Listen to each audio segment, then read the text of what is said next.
Oi, gente, boa noite para todos vocês. Eu sou a Luciana Liviero e esse é um vídeo para tirar as suas dúvidas sobre a nova Previdência, essa reforma que está sendo discutida hoje no Congresso Nacional.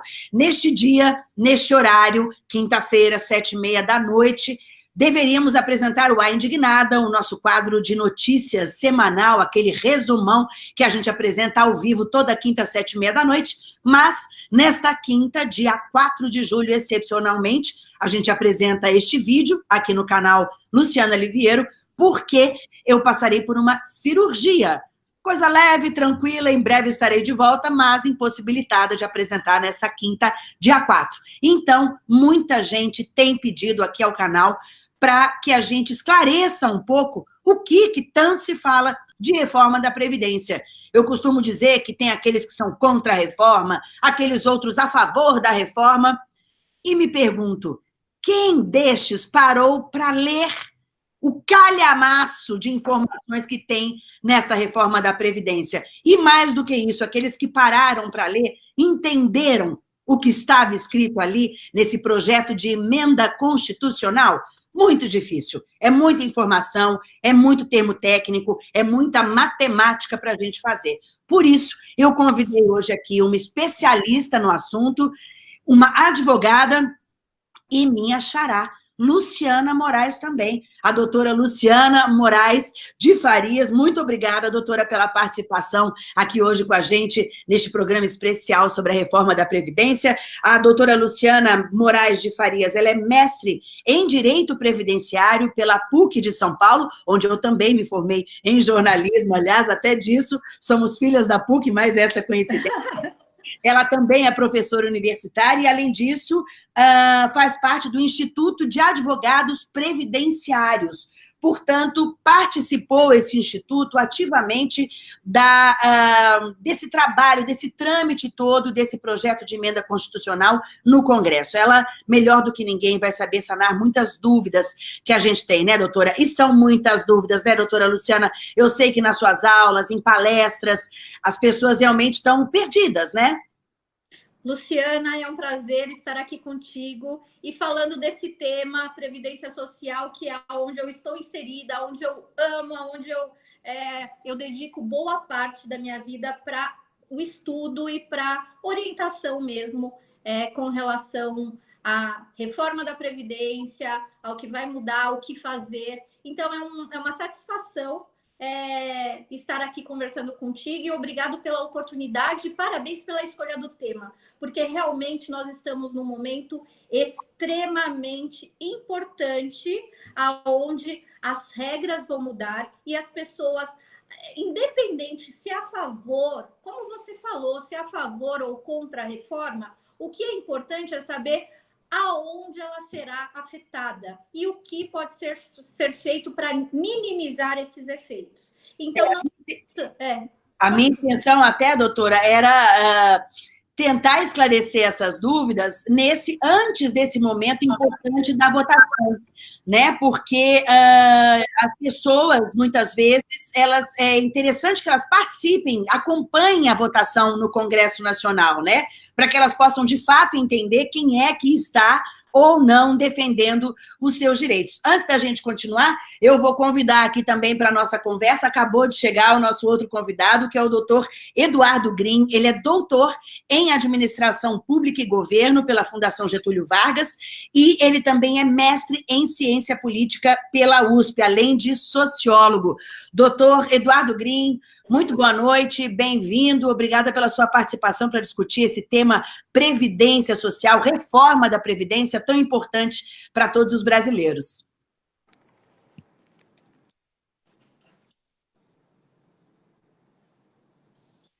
Acho que estamos com um problema com o seu áudio, doutor.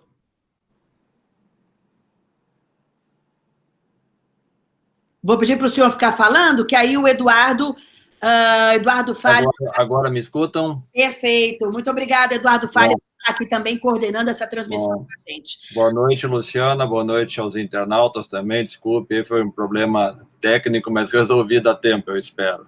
Eu gostaria também de lhe informar, doutor Eduardo Green, que a doutora Luciana Moraes de Farias, ela é advogada, mestre em Direito Previdenciário, faz parte do Instituto de Advogados Previdenciários do Brasil, também participa aqui dessa conversa com a gente, em que o intuito é esclarecer as pessoas o que está sendo discutido, como vai ficar a vida delas se aprovada essa reforma que se delinea aí. Antes da gente, aliás, começar, eu gostaria só de dizer em que pé estamos. A reforma, o projeto de emenda constitucional está na Comissão Especial do Congresso, sendo discutida ainda pelos deputados.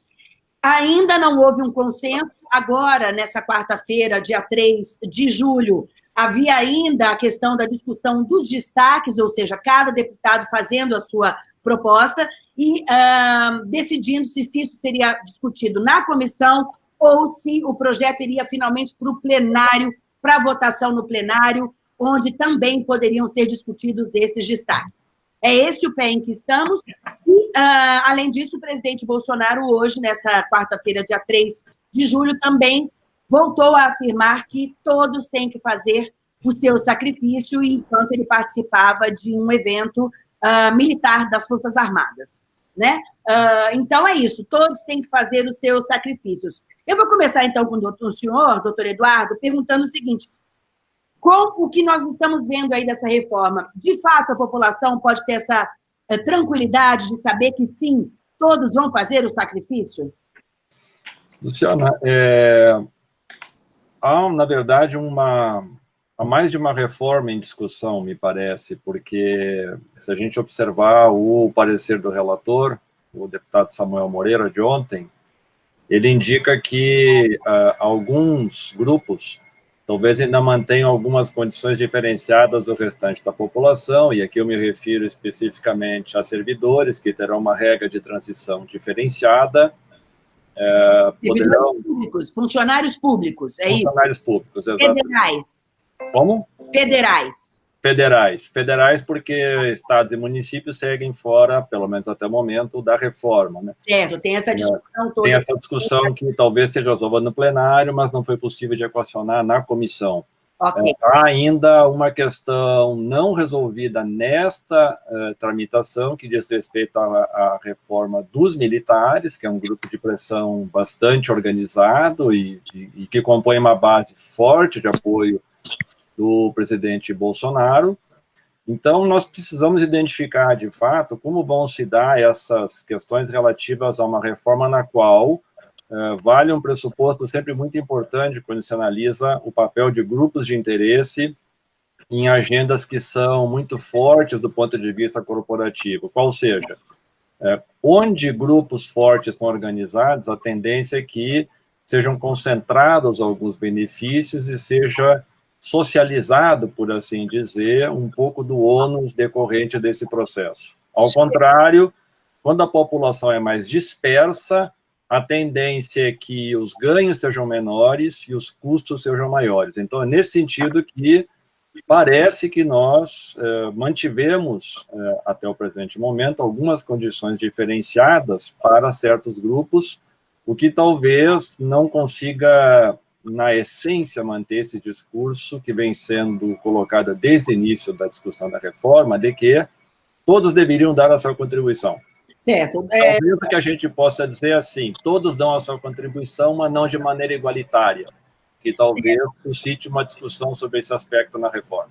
Dependendo do caso, por exemplo, né, policiais, agentes penitenciários, há alguns casos, professores, né, que têm uma legislação diferenciada pela função que desempenham, né, pelo trabalho que exercem. Agora, doutora, no caso dos políticos, por exemplo, eu acho que é outra grande questionamento que a população se faz. Os políticos estão conhecidos pelos seus privilégios, especialmente no que diz respeito a aposentadorias, né? Se aposentam com mais de uma aposentadoria, ganhando 60 mil reais de aposentadoria. Aliás, eu vou incluir o judiciário nisso também, né? Os magistrados nisso também.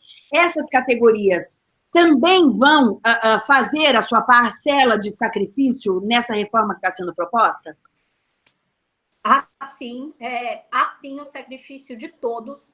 E eu entendo muito importante quando a pessoa fala ser a favor ou ser contra, ou ser a favor de fazer esse sacrifício, ela saber qual é o sacrifício que está cabendo a ela.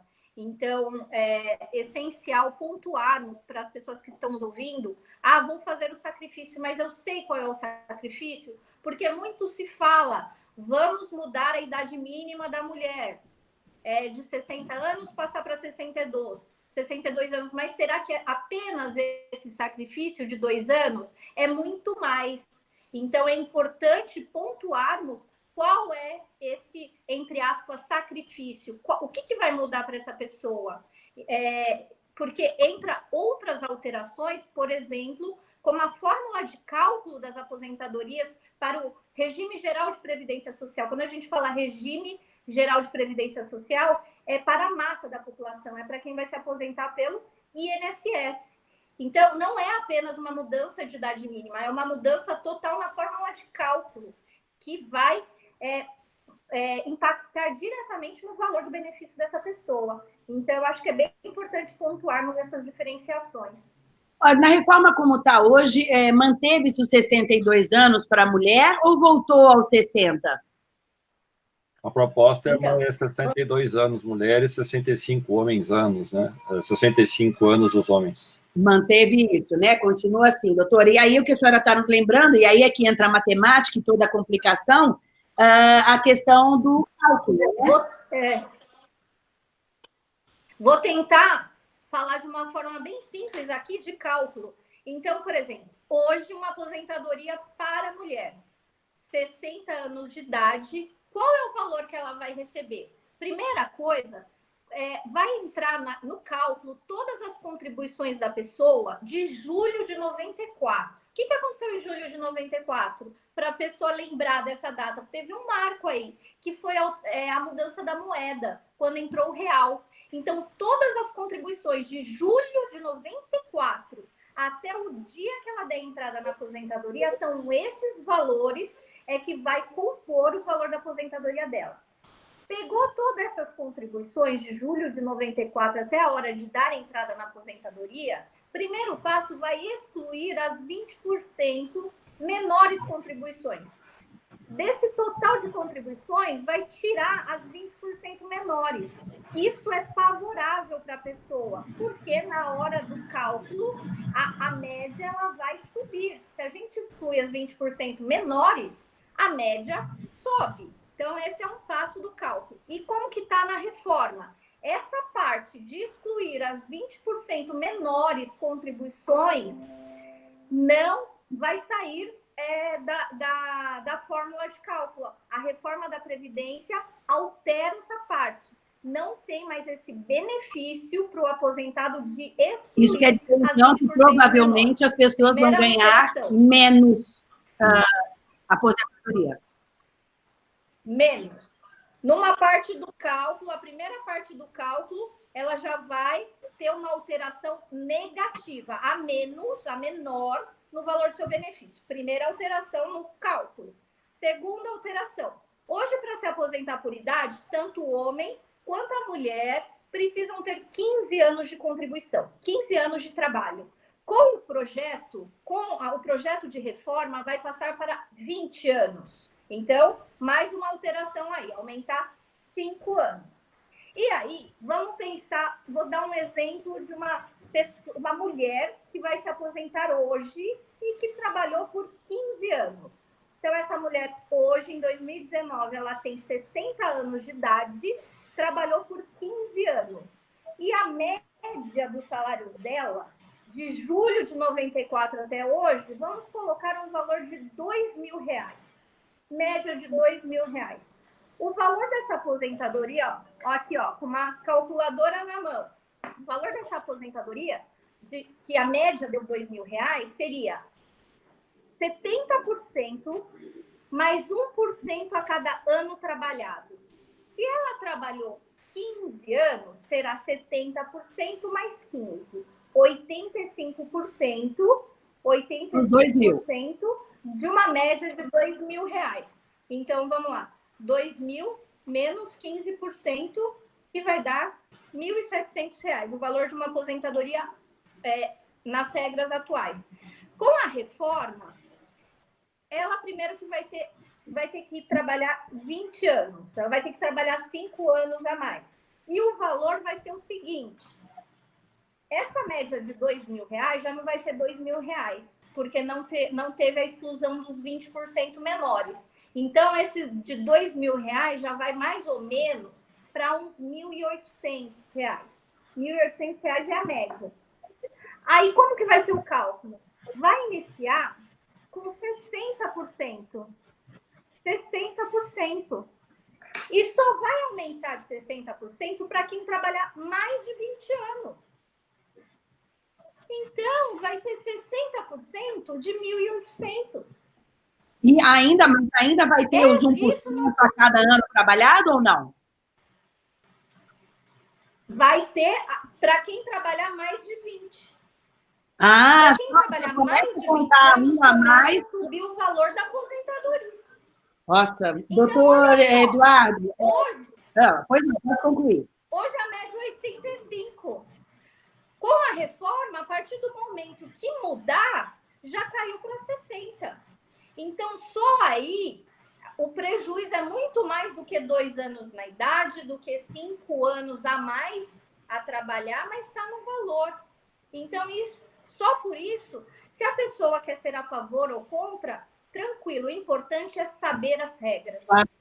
Estar de acordo com as regras. Doutor Eduardo, como o senhor concorda, primeiramente, aí com esse cálculo, né? É isso mesmo? E além disso, é esse o sacrifício que a população vai ter que fazer, se aposentar trabalhando mais para ganhar menos? Porque é necessário, chegamos a um tamanho de quantidade de idosos no país e de uma força laboral menor, que não tem mais condição, fôlego, não adianta, não tem dinheiro para pagar o justo para todo mundo, vamos dizer? Do ponto de vista técnico, acho que a doutora é especialista no assunto, então é um tema que ela domina com maestria, pelo que eu estava acompanhando, inclusive didaticamente a explicação, um belo exemplo que foi dado aos internautas. Eu acho que é importante a gente fazer talvez uma discussão mais estrutural. Em que sentido? Nós temos, de fato, um problema de mudança na sociedade do ponto de vista demográfico. Isso significa que nós passamos a ter uma quantidade menor da taxa de fertilidade, então isso projetado para o futuro significa uma taxa de natalidade menor. Longevidade maior. E uma longevidade maior, então, claro, que há uma equação estrutural aí que não estava presente no momento em que esse sistema de previdência foi criado algumas décadas atrás. Então, claro que isso pressiona para que mudanças sejam feitas. Como a doutora bem lembrou, sendo contra ou a favor, é importante ter presente que essas regras, elas também buscam dar conta deste processo. Uma segunda questão que é estrutural também, e que isso foge do controle de qualquer política pública, é que tem havido mudanças na forma como a economia em qualquer país tem se organizado, ou seja, com o processo crescente de utilização de novas tecnologias, não dá mais para a gente considerar que o emprego, que era tradicionalmente utilizado como fonte de renda e, portanto, fonte de contribuição para alimentar as gerações futuras, ele vai se manter. Portanto, o problema do emprego está diretamente associado com os desafios que a reforma da Previdência tem no Brasil, como tem em outro país. No nosso caso, talvez mais grave, porque nós perdemos, no Brasil, aquilo que se chama do período do bônus demográfico, na qual a curva que havia ainda de população, estamos quase perdendo, na verdade, mas já boa parte do que seriam benefícios já não serão mais aproveitáveis totalmente, segundo os especialistas, como, por exemplo, Fábio Gambiage, dentre outros, que nos permitiriam fazer uma transição da reforma da Previdência de maneira menos abrupta do que talvez seja daqui para frente. Então, nós também estamos pagando o ônus pelo atraso dessa reforma, que já deveria ter acontecido há pelo menos 2 décadas e meia atrás, segundo os cálculos de todos os especialistas do assunto. Então, sim, o sacrifício será maior para as gerações futuras que começam, a partir da vigência das novas regras, a ter que ganhar menos e trabalhar mais para poder oferir uma aposentadoria que seja minimamente considerável aos padrões que se vigoravam até o momento. Né? Sim. Doutor Eduardo Green, o senhor tocou num ponto interessante que eu vou agora repercutir aqui com a doutora Luciana, que é essa questão também da relação trabalhista e das contribuições. A gente teve a aprovação da reforma trabalhista, que pretende, ainda não aconteceu, mas mudar um pouco essa relação de trabalho, do contrato de trabalho. Né? A pessoa não ser registrada, ou você se registro, pode ser por horas. O trabalho está mudando, né? Como o senhor mesmo disse. A necessidade, talvez, às vezes, hoje muitas pessoas podem trabalhar em casa, não ficam tantas horas na empresa, enfim, o mundo está mudando, inclusive essa questão da relação laboral também. E aí, como é que fica a contribuição, doutora? Muda completamente, quer dizer, não é mais a pessoa com carteira assinada 20 anos da vida dela. Isso, a carteira assinada parece que vai deixar de existir. Excelente colocação.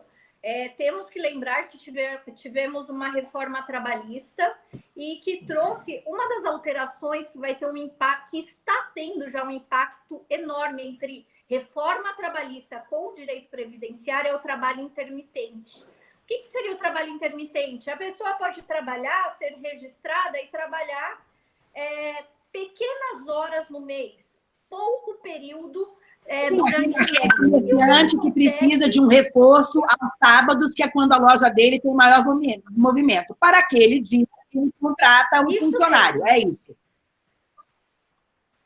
Isso. E aí esse funcionário, ele está registrado, só que ele não está sendo conscientizado que essa contribuição que está... Porque todo salário, ele gera uma contribuição social que é o que garante a previdência social dele, a proteção previdenciária, a aposentadoria e os benefícios.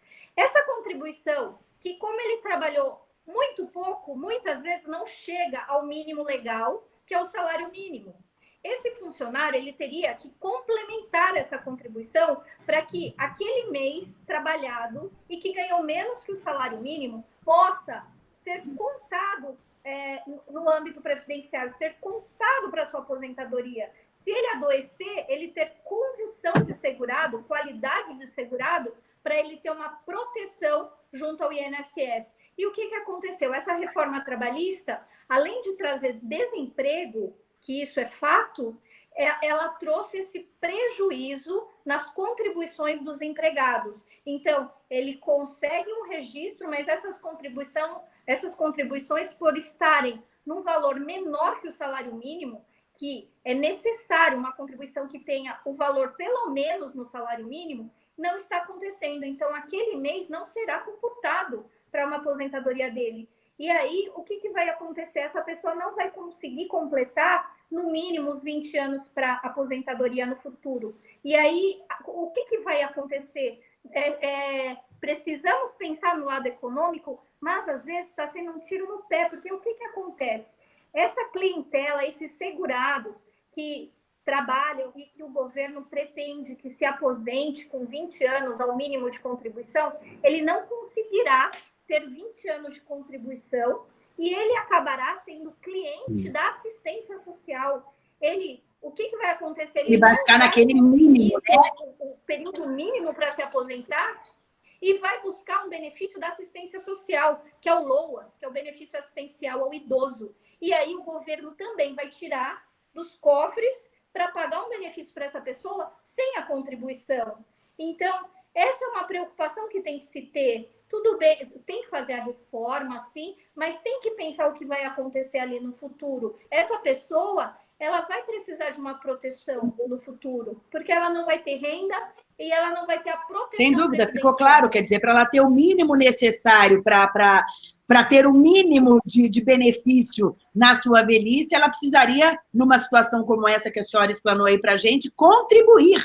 Além de ganhar menos dinheiro, salário, porque trabalha menos também, ela teria que fazer uma contribuição extra, pessoal, para que atingisse esse patamar mínimo aí, para que ela conseguisse uma aposentadoria, um benefício compatível com a renda dela durante a vida. Doutor Eduardo, e aí? Porque é isso que está sendo proposto. Parece que ninguém, então, está levando essa questão em consideração, essa nova realidade trabalhista do país em consideração? Eu acho que eu quero partir daquilo que a doutora estava comentando, que é extremamente oportuno e correto. Quero reiterar as informações colocadas. A reforma trabalhista, ela foi, durante o ano de 2016, colocada como daquele que seria um dos marcos da modernização, não só da economia no Brasil, mas, sobretudo, de tirar as amarras que envolvem a relação entre empregador e empregado, no sentido de criar uma economia mais moderna e mais alinhada com aquilo que supostamente seriam práticas trabalhistas vigentes em outros países.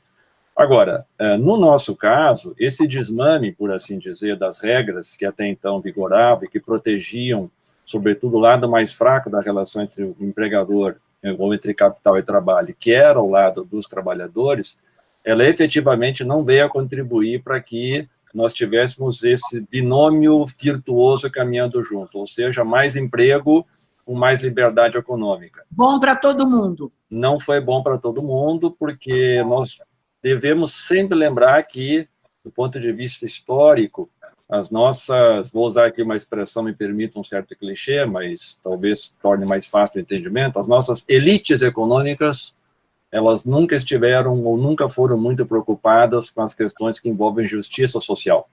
O seu principal foco é buscar ampliar ao máximo a produtividade, o lucro, e nesse caso a reforma trabalhista veio atender a este anseio.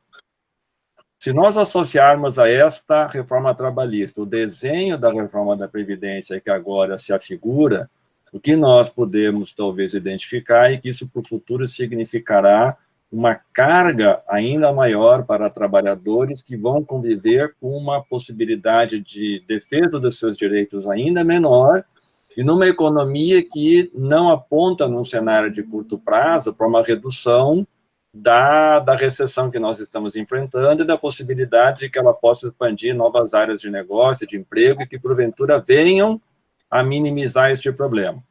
Mais um dado em debate nessa agenda, vamos dizer, de discussão que tem por discurso, pelo menos, a modernização da economia.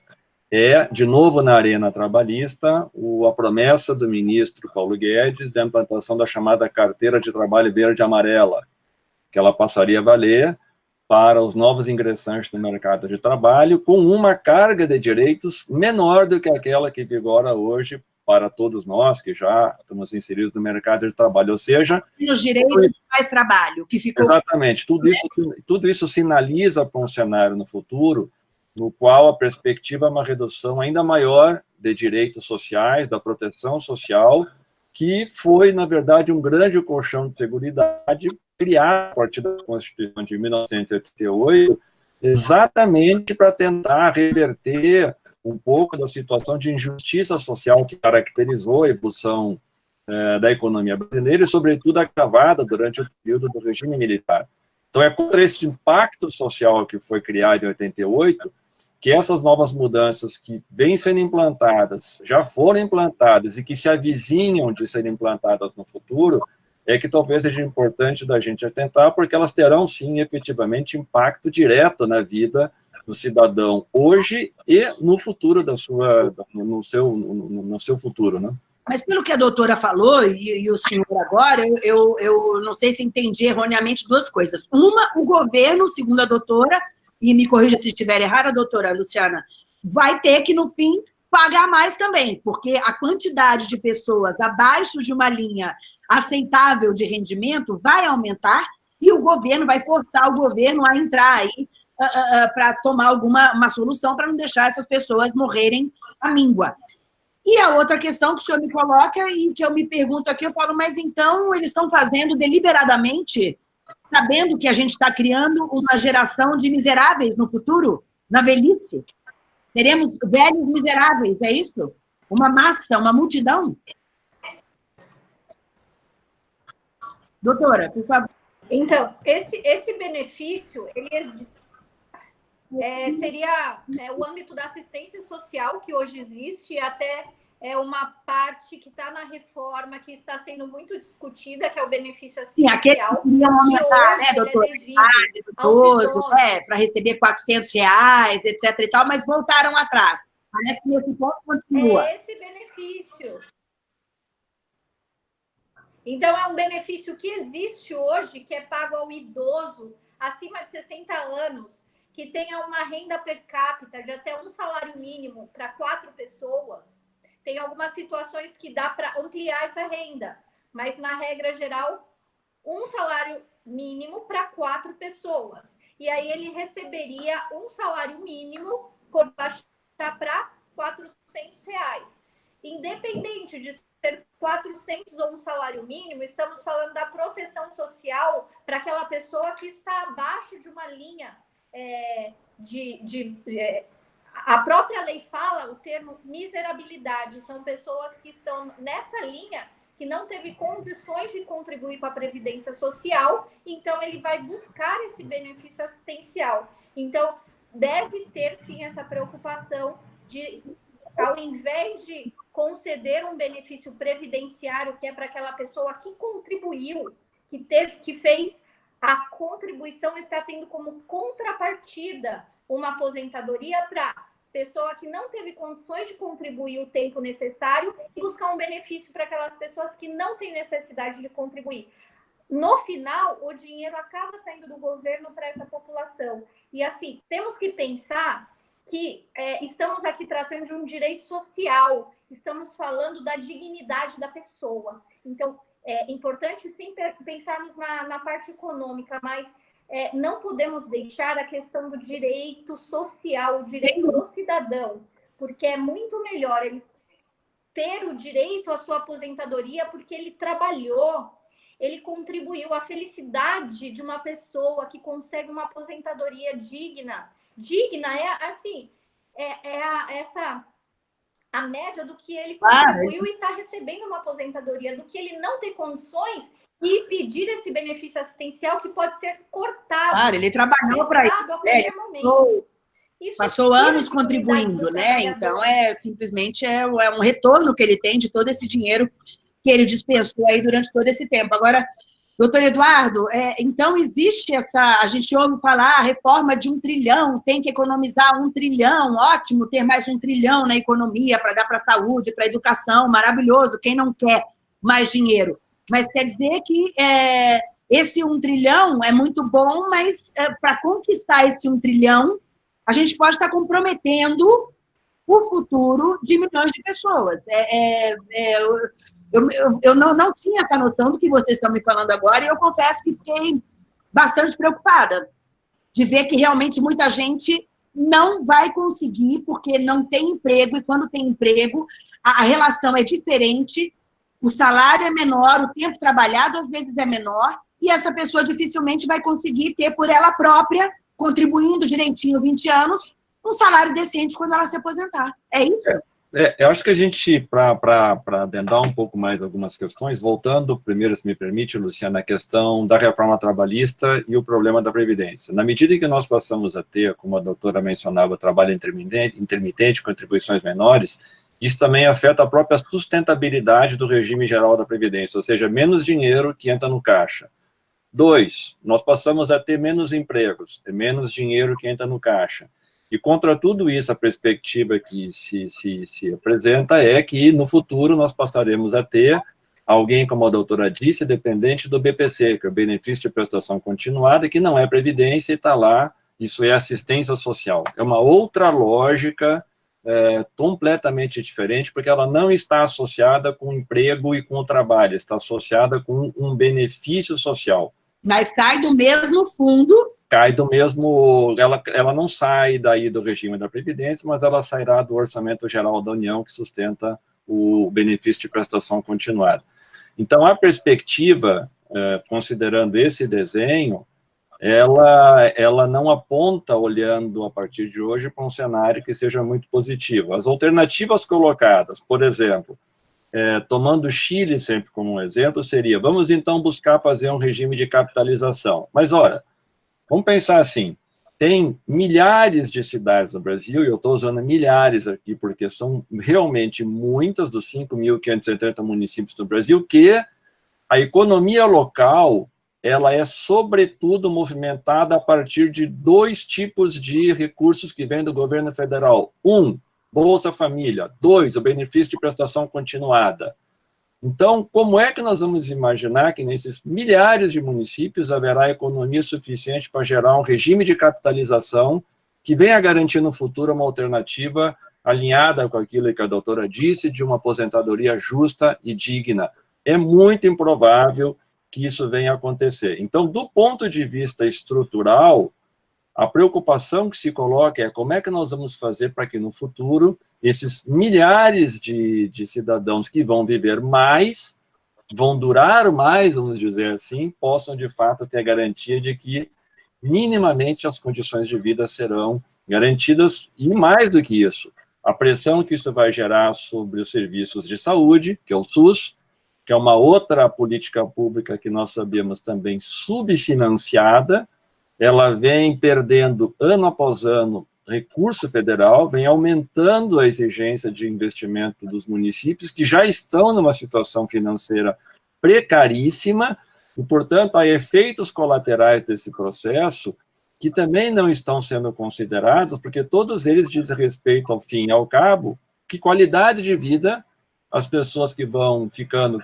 cada vez mais velhas e vivendo mais nesse país terão diante desse cenário, que é o que, pelo menos olhando pela lente de hoje, parece que se coloca daqui para frente, né? Doutor Eduardo, eu vou começar a fazer o encerramento dessa nossa conversa, que poderia ir muito mais longe. Eu acho que a gente está na superfície da discussão, mas já demos alertas importantes aí sobre quão importante é estarmos atentos ao que está acontecendo, a gente procurar informação sobre o que está acontecendo e, mais do que isso, acompanhar essas votações e essas discussões agora no Congresso Nacional, antes que seja aprovada esta reforma da Previdência.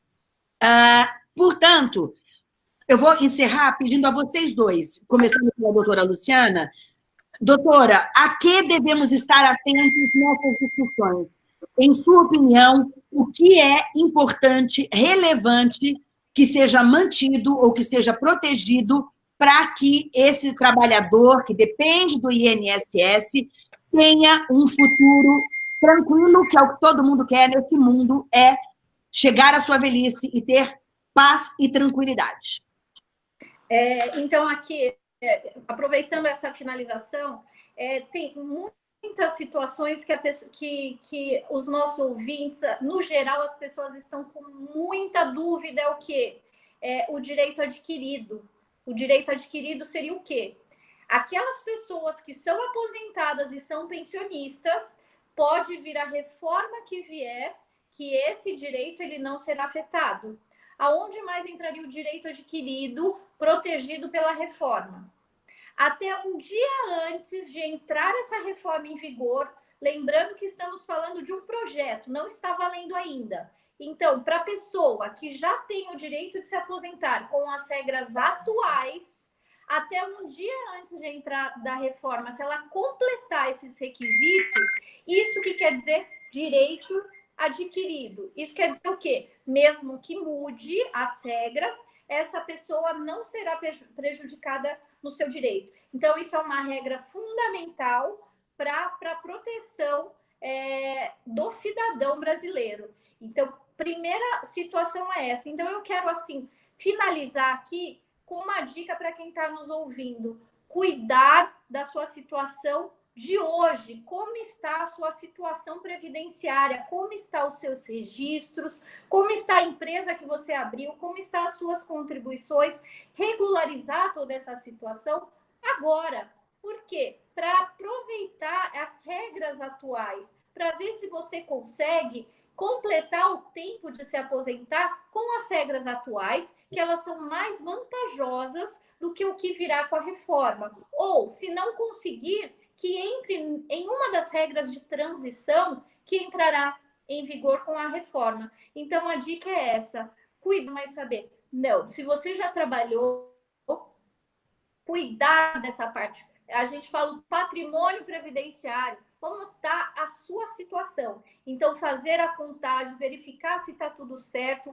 E aí, depois eu posso passar o link, como a gente já comentado, para a pessoa verificar como ela faz isso, para ela verificar como está a situação dela hoje. Ótimo, então, nós vamos deixar essas últimas palavras. Vamos deixar isso aí na descrição, já esse link, e já me adiantando também, gostaria de convidá-la para participar de uma outra entrevista em que a gente possa entrar especificamente nesse assunto, que eu tenho certeza que muita gente quer saber isso, né? Como será que está a minha situação? Será que eu consigo me aposentar agora? Será que é uma boa eu antecipar a minha aposentadoria? Então, eu já deixo aqui o convite em aberto para que a gente volte a se encontrar numa outra oportunidade para discutir exatamente esses assuntos.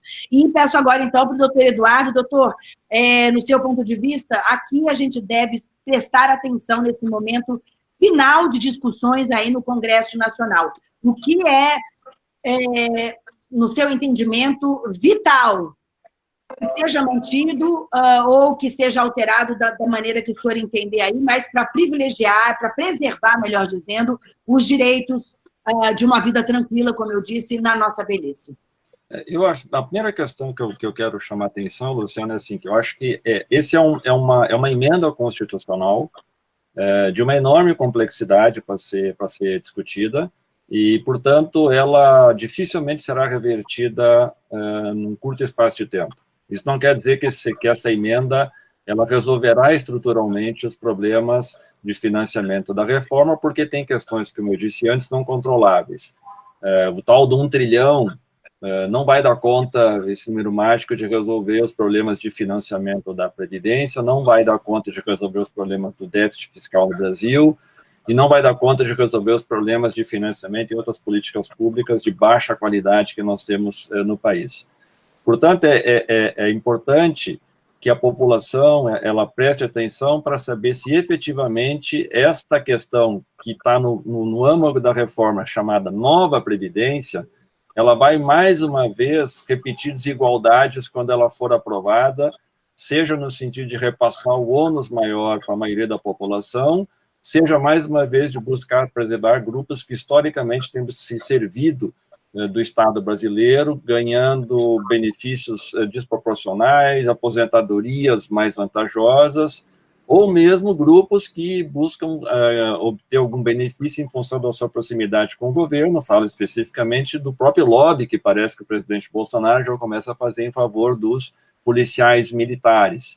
Então, é importante que a população observe isso para que a reforma ela não passe a ideia de que todos estão contribuindo, mas, ao fim e ao cabo, quem mais vai contribuir são aqueles que mais precisariam ter o apoio do Estado, mais precisariam ter o apoio do poder público para garantir, de fato, que a sua aposentadoria seja minimamente capaz de lhe garantir uma vida com qualidade. Ou seja, é importante que a sociedade, a partir das organizações não governamentais, os sindicatos, as universidades, a própria imprensa, ela ocupe um papel muito claro de informar a população sobre efetivamente quais são as questões em jogo com seus interesses políticos, porque cada uma dessas corporações tem interesses muito claros. Por exemplo, auditores da Receita têm interesses claros, promotores têm interesses claros, juízes têm interesses, servidores públicos, e esses são, portanto, aqueles que acabam gerando boa parte do déficit previdenciário. Se nós compararmos o déficit previdenciário do sistema da Previdência Geral com o dos servidores públicos, é absurdamente desproporcional. Então, essas questões, a população ela precisa estar bastante consciente e acompanhar esses debates. Repito, papel fundamental da imprensa, portanto, de trazer à tona essas questões para que todo mundo saiba exatamente aonde ele entra nessa discussão e como ele poderá ser contemplado de maneira a não ser desproporcionalmente atingido, como é o que hoje parece que é o caso, pelo desenho que nós temos da emenda em discussão a partir do relator o Samuel Moreira.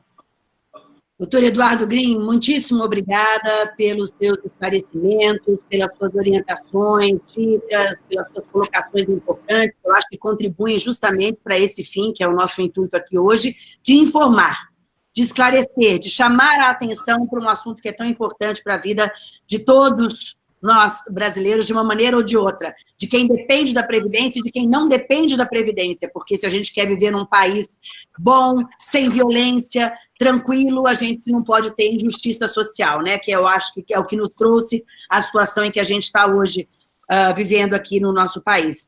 E quero também muito agradecer a doutora Luciana Moraes de Farias, muito obrigada pelos seus esclarecimentos também técnicos, né? Uma advogada de direito previdenciário, ou seja, lida com isso diariamente, sabe exatamente o que está em jogo e, portanto, teve uma contribuição muito importante também para esse esclarecimento.